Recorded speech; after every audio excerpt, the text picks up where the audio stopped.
Tom Wolfe, one of the inventors of new journalism in the 1960s and 70s, argued that details matter because they reveal people's ego, and ego is at the center of everybody's behavior.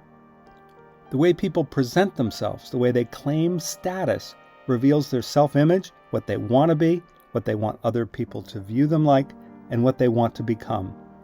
Here's how Tom Wolfe describes what he calls status details.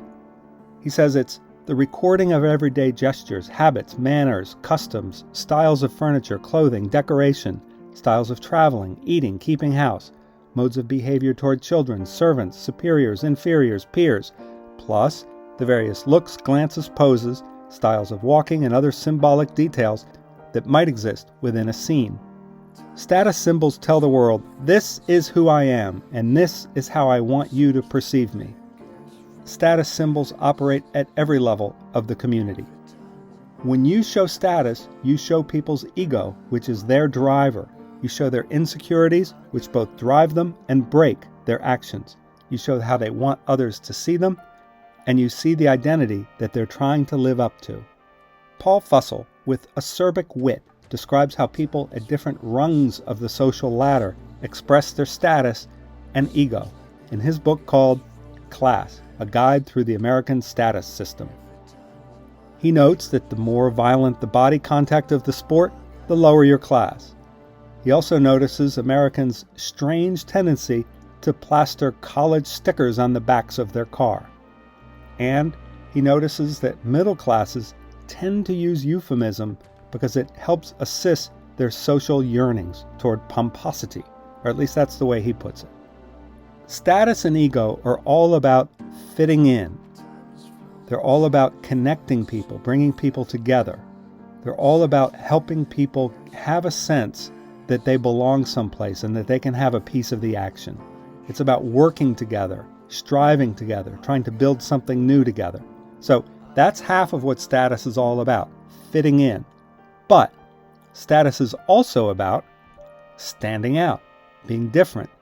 Attention, after all, is about difference. We pay attention to things that are not part of our automatic repertoire of responses, reflexes, concepts, preconceptions, behaviors, knowledge, and categories. We pay attention to things that stand out, whether it's attitudinal or physical or both.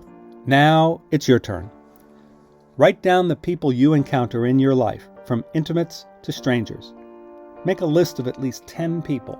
For each one, write down how they embody and even advertise their social status, clothing, grooming, homes, objects, and manners of speech. For Donald Trump, opulence has always been the message. Trump celebrates wealth and luxury in everything he does. For him, it's a symbol of achievement and class and superiority. In 1985, Architecture Digest published a lavish spread about his penthouse apartment in the Trump Tower. Here are a few passages. Everything in the Trump's two-story living room savors of the luxurious, from the understated chairs and sofas to a banquette covered with a fabric painted in 24-karat gold, to the antique Venetia-style mirror and the brown marble fireplace, up to the gold leaf ceiling. It's close to 20 feet, Donald Trump notes, about as high as any ceiling in any new building in years. The city literally ripples in the glass, flowing by day and flashing by night, its rivers and bridges caught in the crossweave of time and space. We're turning the entire roof of the building into a private park for our children, Donald Trump says. It's going to have statues, waterfalls, gazebos, and everything else we can think of. To describe this lap of luxury, the author uses all kinds of sensuality: banquette, 24-karat gold, Venetia-style mirror, fireplace, gold leaf ceiling, as high as any ceiling, ripples, glass, flowing, crossweave, statues, waterfalls, gazebos. The whole point of status is to stand out, to be better in obvious and not so obvious ways. To describe status, you need to notice what other people don't notice. Now it's your turn. Go to a strange place. Get oriented by noticing the obvious stuff. Then gather details for everything else. Then take a picture and see if you can spot more details later. So what status details describe people at other levels of the class system? Paul Fussell explored that question in his biting analysis of class in America. Marx said there were two fundamental classes in modern society, capitalists and laborers. Paul Fussell sees a lot more, at least in terms of how they express themselves, how they identify. Here's how he describes the proles, the proletariat, the working people. He talks about their bathroom. He's an incredible snob when you think about it, but look at how he describes the bathroom of a prole. Pause the video and take a look.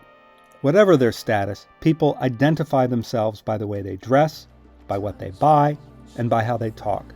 They want to stand out, but also, at the same time, blend in with their crowd.